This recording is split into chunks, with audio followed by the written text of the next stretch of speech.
Seguimos entonces con los defectos lineales. Los defectos lineales son los que llaman dislocaciones y son muy importantes porque intervienen en el mecanismo de deformación plástica. Entonces, los defectos lineales explican los procesos de deformación plástica, y cuando veamos justamente cómo es la deformación plástica que se produce, digamos, a través de rotura de enlaces y formación de nuevos enlaces, ahí van a estar involucrados las dislocaciones. Las dislocaciones las vamos a clasificar en dislocaciones de borde o de cuña, dislocaciones de hélice y dislocaciones mixtas. Las dislocaciones mixtas van a ser combinación de dislocaciones de borde y dislocaciones de hélice. Entonces les presento acá lo que es una dislocación de borde o de cuña.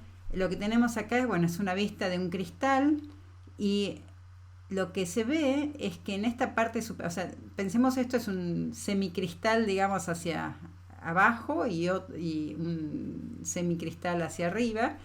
En la parte superior tenemos un plano inserto, ¿sí? Un plano de más respecto de lo que tenemos abajo. Acá está marcado lo que se llama, el vector de Burgers, que indica el desajuste que introduce la dislocación en la red, y acá está marcada la línea de dislocación. En realidad esta es la intersección de la línea de dislocación con el plano del papel, digamos. ¿Por qué, digamos, acá está la línea de dislocación y cuál es la orientación de la línea de dislocación? Lo que tenemos que ver, si estamos pensando en un defecto lineal, es en cuál es la línea donde se encuentra el defecto, que es la línea donde los átomos están de manera más diferente a lo que están en red perfecta. Si me voy a un lugar donde tengo la red perfecta, veo esta línea de átomos que se mete hacia el papel, veo que están todos con sus enlaces satisfechos, ¿sí? En cambio, en esta línea no tiene todos los enlaces satisfechos, sino que está faltando, digamos, el plano hacia abajo para satisfacer el cuarto enlace de estos átomos. Entonces, todos estos átomos en esta línea perpendicular al papel se encuentran en una región defectuosa y forman la línea de dislocación. Digamos, otra manera de verlo es con esta representación. Tenemos estos planos que se continúan, ¿sí? Excepto por este plano inserto en la parte superior del cristal que no se continúa, y entonces la línea de dislocación es toda esa línea que es el borde del semiplano, ¿sí? Inserto, que me forma la dislocación. También lo podemos ver de esta manera en esta representación. Acá está el plano inserto, ¿sí? Y se ve toda la línea de dislocación. Fíjense que en esta dislocación de borde, el vector de Burgers, que estaba marcado en la otra figura y que acá también está marcado acá, ¿sí? Es perpendicular a la línea de dislocación. En la dislocación de borde, el vector de Burgers es perpendicular a la línea de dislocación, ¿sí? Tengan bien clarito que esta es la línea de dislocación, porque a lo largo de toda esta línea los átomos no están enlazados como estarían enlazados en una red perfecta. Acá está mostrado además cómo se construye el circuito de Burgers, ¿sí? El circuito de Burgers me sirve para determinar el vector de Burgers, me sirve gráficamente para determinar el vector de Burgers. ¿Cómo se hace un circuito de Burgers?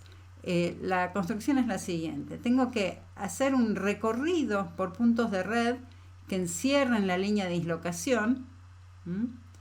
Entonces tengo que con algún circuito encerrar la línea de dislocación, y la consigna es que tengo que caminar la misma cantidad de pasos para cada lado, ¿no? Entonces acá voy para abajo 1, 2, 3, 4, 5. Acá para la izquierda voy a ir 1, 2, 3, 4, 5. No importa si eran 5 o 6, pero después tengo que volver para la derecha lo mismo que fue a la izquierda, y para arriba lo mismo que fui hacia abajo, ¿no? Entonces caminé 5 para abajo, 5 para la izquierda, ahora voy 5 para arriba. 1, 2, 3, 4, 5, y 5 para la derecha, porque había ido 5 para la izquierda. 1, 2, 3, 4, 5. Bueno, ¿y qué pasa? El circuito no se cerró. Me está faltando este segmentito para poder cerrar el circuito. Bueno, eso que me falta me da la dirección y el módulo del vector de Burgers, ¿sí? La dirección y el módulo. El sentido, o sea, si es para allá o para el otro lado, no tiene demasiada importancia, porque si hubiese empezado al revés el circuito me daba al revés. Entonces, lo que me sobre o lo que me falte cuando hago un circuito de este tipo, que encierra una línea de dislocación, me va a dar el sentido y, la dirección y el módulo del vector de Burgers. Acá lo vemos de otra manera. Este es un corte de un cristal. Si estoy en una red perfecta, a ver, empiezo por acá y camino 1, 2, 3, 4. Ahora 1, 2, 3, 4, 5, 6. Ahora voy 4 para arriba. 1, 2, 3, 4 y 6 para la izquierda. 1, 2, 3, 4, 5, 6. Se cerró. En una red perfecta se cierra este circuito. Ahora, en esta situación, ¿qué pasa? Voy 1, 2, 3, 4. 1, 2, 3, 4, 5. 1, 2, 3, 4. 1, 2, 3, 4, 5. Y me falta esto para cerrar. Entonces eso quiere decir que con este circuito estoy encerrando una dislocación de vector de Burgers B. Este segmentito y en esta dirección. ¿Sí? Bueno, eso respecto de los circuitos de Burgers y cómo se determina el vector de Burgers. En la dislocación de borde o de cuña, el vector de Burgers es perpendicular a la línea de dislocación. La línea de dislocación está entrando en el papel, ¿no? Se sitúa acá, pero está entrando en el papel. Y el vector de Burgers está sobre el papel. Bueno, esta es la dislocación de hélice. La dislocación de hélice, bueno, tiene otra geometría, donde tenemos que hay planos cristalinos que se continúan de este lado, planos cristalinos que se continúan de este lado, ¿sí? Pero hay una zona, esto es como una esponja o un cuaderno desgarrado, ¿no? Que si uno sigue haciendo fuerza, o sea, si aplica un esfuerzo de corte por acá y por acá, este desgarro, digamos, se termina de ir hacia el fondo y va a quedar un escalón completo a lo largo de todo el material. Esa es la descripción que les puedo hacer a distancia. Bueno, entonces acá tenemos planos que se continúan, planos cristalinos que se continúan, acá tenemos planos cristalinos que se continúan. Si miramos desde arriba, ¿sí? En esta zona donde el escalón no es una celdita completa, ¿sí? O sea, no es un vector de red completo, sino que es más chiquito, ¿sí? Si miramos desde arriba vemos que los planos no se continúan, los de arriba y los de abajo, ¿no? O sea, si pensando que acá tengo un semicristal para abajo, un semicristal para arriba, ¿sí? Lo que tengo arriba no se continúa exactamente con lo de abajo. En la zona donde ya se alcanzó el escalón completo, sí se continúa, ¿sí? Y entonces todos los átomos están enlazados como están en la red perfecta. De este lado también todos los átomos están enlazados como en la red perfecta. Pero en esta zona, a lo largo de toda esta región, ¿sí? Los átomos no están enlazados como en la red perfecta, sino que hay un defecto, ¿sí? Este defecto se va a encontrar a lo largo de toda esta línea, y lo ubicamos acá, donde empieza, digamos, el desgarro. Ahí ubicamos la línea de la dislocación. Entonces, la línea de dislocación acá va a estar en este sentido, en esta dirección, en esta dirección. Y en este dibujito está marcado el vector de Burgers acá, sobre este plano, ¿sí? Entonces, en la dislocación de hélice, la línea de dislocación va a ser paralelo al vector de Burgers. Acuérdense, el vector de Burgers era el desajuste introducido en la red por la dislocación. Ahora lo vemos al circuito de Burgers, en este caso de la dislocación de hélice. Entonces, el circuito de Burgers era un circuito que yo tenía que hacer cerrado, o sea, en principio cerrado. Si estuviera en una red perfecta me va a dar cerrado. Si no estoy en una red perfecta y encierro una línea de dislocación, me va a dar algo que no cierro, que sobra o que falte, y eso va a ser el vector de Burgers. Entonces, si estoy en una red perfecta, voy a empezar acá, donde, digamos, en el límite entre el semiplano en el semicristal de arriba y el semicristal de abajo, donde se va a ubicar la dislocación. Y entonces camino 2 pasitos para arriba, 1, 2, 3, 4, 5 para allá, 2 para abajo, 2 más para abajo, 5 para acá, 2 para acá, y se me cerró el circuito. Hago lo mismo ahora en el cristal con la dislocación. Camino 2 para arriba, 2 para arriba, eran 5 para allá, 1, 2, 3, 4, 5, 2 para abajo, 2 más, 5 para acá, 1, 2, 3, 4, 5, 2 para arriba y no se me cerró. Lo que me queda abierto, digamos, es esta rayita que está acá, horizontal, digamos, sobre el planito ese. Ese es el vector de Burgers. ¿No? Acá está señalado el punto de comienzo, digamos, y el punto de fin, y cuál es el vector de Burgers que me da este circuito. Entonces, el vector de Burgers en la dislocación de hélice, como ya dije, es paralelo a la línea de dislocación. En general, las dislocaciones no tienen por qué ser de hélice o de borde, sino que pueden ser mixtas, y en ese caso el vector de Burgers no va a ser ni paralelo ni perpendicular a la línea de dislocación.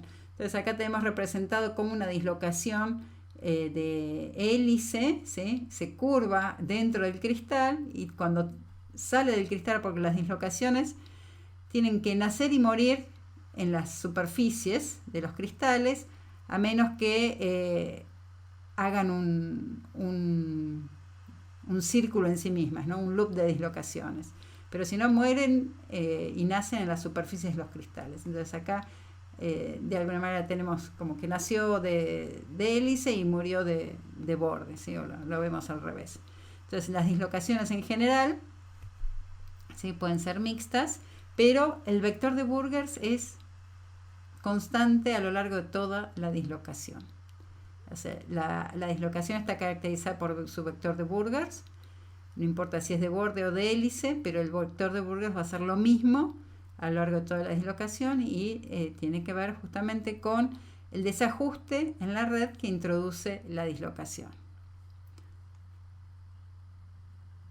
Acá lo que tenemos es también una representación de una dislocación mixta, y esto está visto desde arriba, cómo van coincidiendo o no los planos entre el semicristal de arriba y el semicristal de abajo, ¿sí? Esta es la vista desde arriba, según va curvándose la dislocación.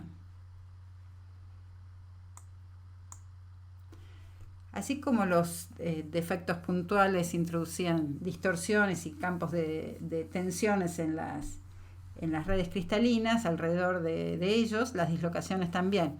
Las dislocaciones, como supónganse, esta es una dislocación de borde, lo que tenemos es un semiplano extra en la parte superior del cristal. Entonces acá obviamente los átomos van a estar más comprimidos que en la red perfecta, porque le estamos poniendo algo de más, y acá van a estar menos comprimidos, van a estar más traccionados, ¿sí? Entonces, bueno, acá vamos a tener una compresión, acá una tracción, y bueno, acá el campo de deformación, digamos, acompaña a estos estados de tensiones. Esto lo vamos a discutir después de nuevo cuando veamos los mecanismos de endurecimiento, porque ya mencioné que las dislocaciones tienen mucho que ver con la deformación plástica. Hablando de mecanismos de endurecimiento, lo que tenemos acá es son micrografías donde se ven dislocaciones, ¿sí? Es muy interesante, pero eso es para otra clase, cuando veamos los mecanismos de deformación plástica, justamente la historia de cómo surgieron las dislocaciones, el modelo de dislocaciones que se propuso antes de que se pudieran observar en el microscopio, ¿no? Lo que vamos a medir acá es la densidad de dislocaciones. La densidad de las dislocaciones o longitud total de las dislocaciones por unidad de volumen se usa generalmente para representar la cantidad de dislocaciones presentes. O sea, si hay muchas dislocaciones o no hay muchas dislocaciones. Entonces, lo que se piensa es que tengo las dislocaciones, bueno, es un defecto lineal, entonces es como que uniera todas esas líneas y hago un único hilo, digamos, con todas esas líneas y mido la longitud total de dislocaciones digamos, por unidad de volumen. Entonces, densidades de dislocaciones de 10 metros sobre milímetro cúbico son típicas de los metales sin deformar, mientras que las densidades de dislocaciones superiores a 10 kilómetros sobre milímetro cúbico se pueden conseguir deformando plásticamente el material. Así que bueno, realmente es un montón, digamos, como son a nivel atómico las dislocaciones, en un volumen muy chiquito se puede lograr una gran longitud de dislocaciones total. Esto dice que se logra deformando plásticamente el material. Si se acuerdan, el trabajado en frío, ¿sí? Lo que hacíamos con el trabajado en frío era deformar plásticamente el material y con eso aumentábamos la resistencia, aumentaba el esfuerzo de fluencia, ¿sí? O sea, la deformación plástica modificó una propiedad plástica, ¿sí? Que es el esfuerzo de fluencia. Bueno, eso tiene que ver con el aumento de el número de dislocaciones en el material.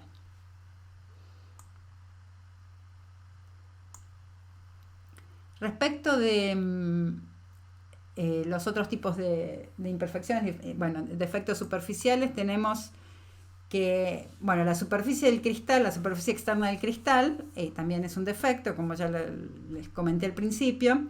¿Y por qué es eso? Bueno, porque los átomos dentro del cristal están con todos sus enlaces satisfechos y en la superficie del cristal no están con todos sus enlaces satisfechos y por lo tanto van a estar menos cohesionados, ¿sí? Y eso se va a mostrar, digamos, como una energía asociada a la superficie. Entonces, los enlaces no satisfechos de los átomos de la superficie producen un aumento de la energía en la superficie, que es la energía superficial. Y si pudieran los materiales, digamos, lo que tratarían de hacer es minimizar el área de la superficie, ¿sí? Los líquidos tienden a adoptar la forma esférica justamente para minimizar su área superficial. Los sólidos no pueden y les va a quedar la forma que tienen, ¿sí?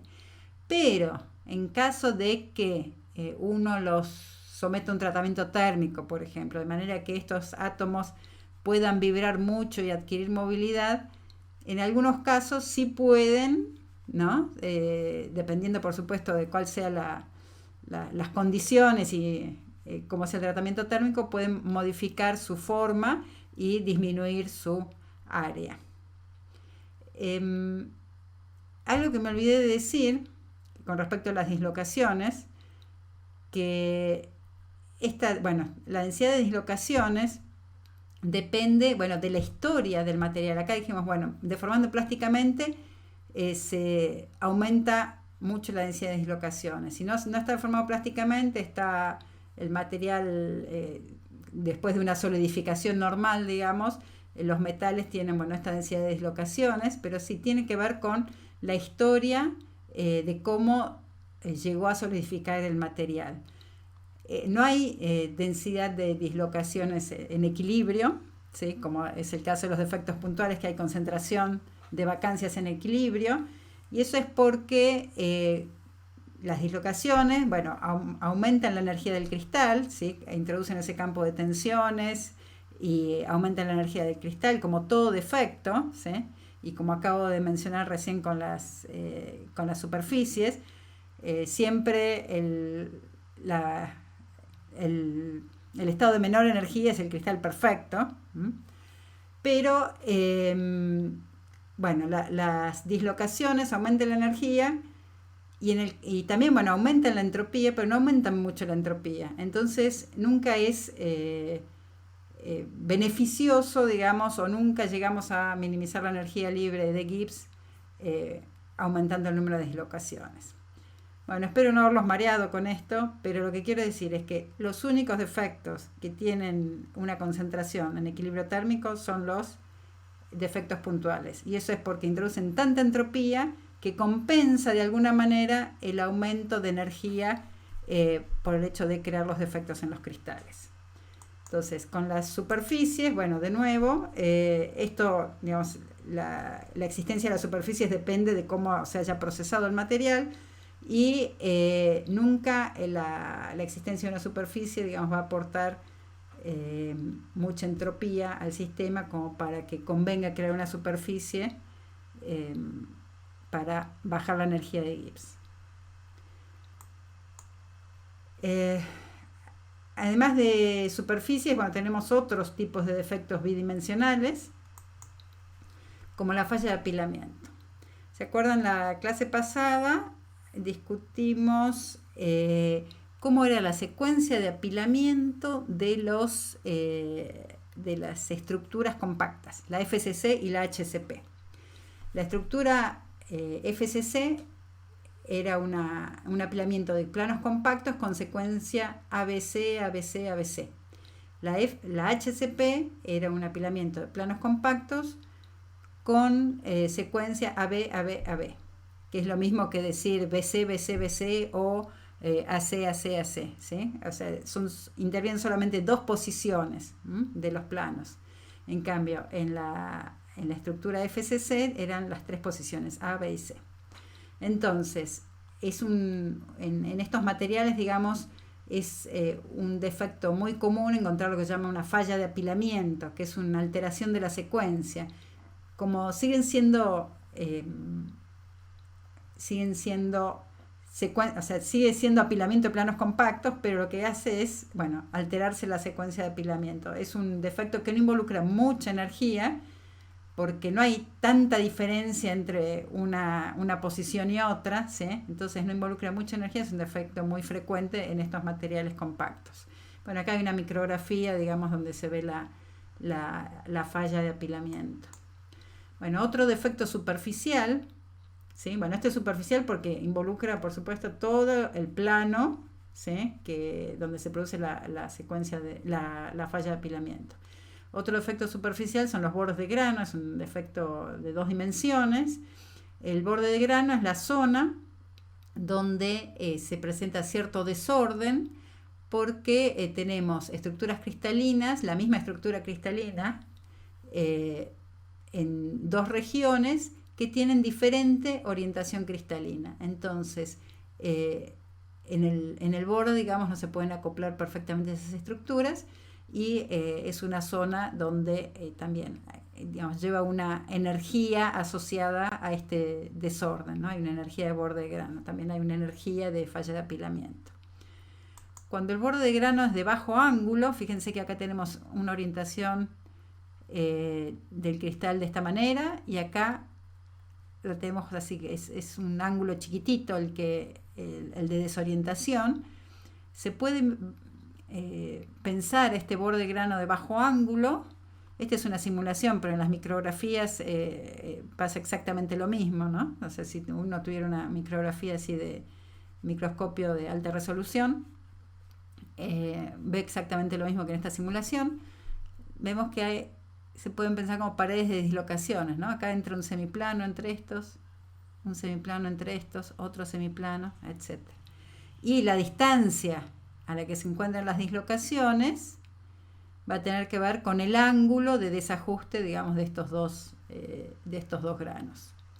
Este borde de grano, evidentemente, va a involucrar mucho menos energía que un borde de grano de este tipo, porque acá los átomos no están tan diferentes, digamos, a su posición de red perfecta. Tenemos dislocaciones, ¿sí? Tenemos dislocaciones, pero no es como este borde de grano que tiene un desorden mucho más grande en esa región.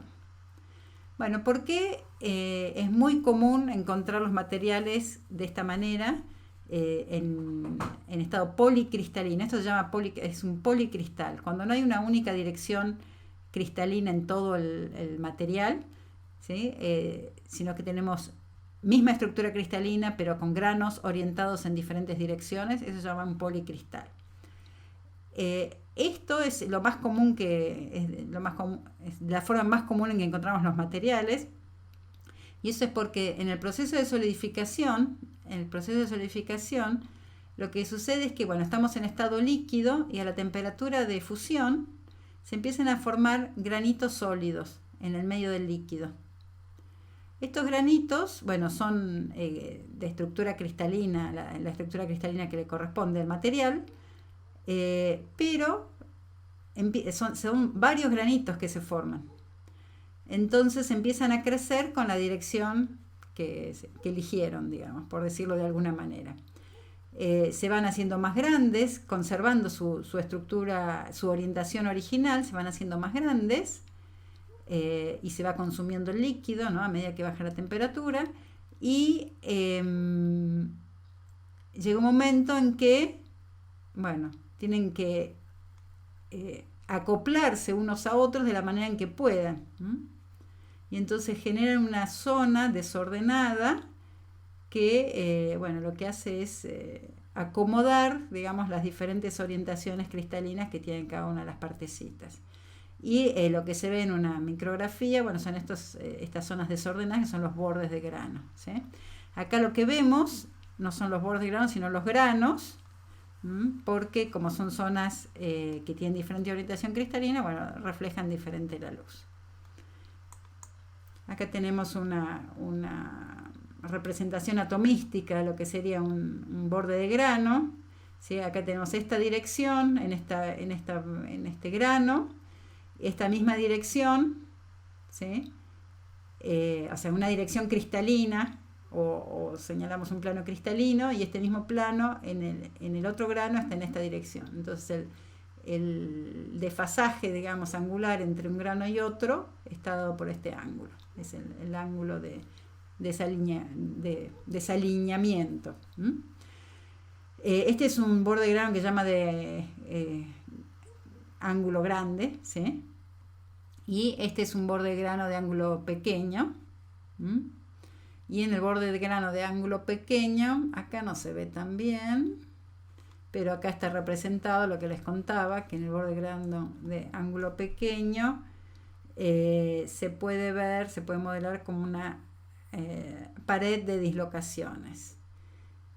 Acá está más difícil de encontrarlas, pero bueno, sí están las dislocaciones, digamos. Si uno mira estas cosas así, van apareciendo planos nuevos, y tenemos dislocaciones.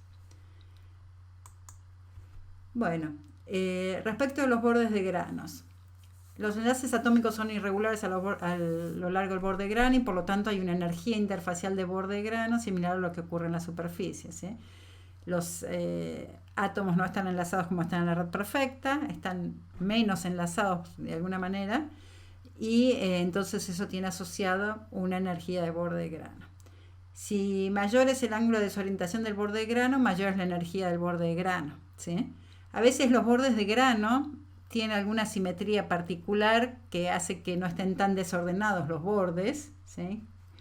Y entonces esos bajan su energía, pero si no, cuando está así desordenado, esto vale, ¿no? Mayor ángulo de desorientación, mayor es la energía del borde de grano.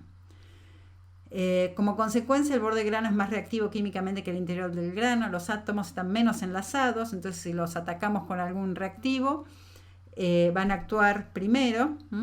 Eso a veces es bueno justamente para revelar la microestructura, para poder ver cómo son esos granos en el material a través de un microscopio. Y bueno, también los átomos de impureza tienden a segregarse hacia el borde de grano, son un atractivo, están más sueltos, entonces las impurezas van a estar más cómodas en esos bordes de grano, incluso las dislocaciones también. Así que bueno, los bordes de grano van a interactuar con los otros tipos de defectos. Y bueno, después la otra consecuencia es que los materiales policristalinos de tamaño de grano pequeño tienen mayor energía interfacial total que un material de mayor tamaño de grano, ¿sí? Esto tiene más área de borde de grano que esto. Entonces, por ejemplo, si yo hago un tratamiento térmico y permito que haya movilidad de los átomos, la consecuencia va a ser que los granos tiendan a crecer. Esto es lo que dice acá. Si someto a alta temperatura, lo que se va a producir es el fenómeno de crecimiento de granos. Lo que motiva este crecimiento de granos es la disminución de la energía del área de borde de grano, que tener menos superficie de borde de grano, porque tener mucha área de borde de grano aporta mucha energía. Entonces, de esta manera disminuye la energía. Pero bueno, solo se puede hacer cuando se somete el material a temperatura suficiente para que haya movilidad suficiente de los átomos y pueda crecer el grano. Bueno, y por último, las imperfecciones cristalinas, los defectos de volumen, ¿sí? Solamente les voy a presentar los poros y los precipitados como ejemplo, y es más bien para completar todas las dimensiones de los defectos cristalinos. Por supuesto, poros y precipitados, van a interactuar con los otros defectos, van a producir distorsiones también de las redes alrededor de ellos, así que van a influir también sobre las propiedades mecánicas. Bueno, entonces acá termina la clase de defectos. Adiós.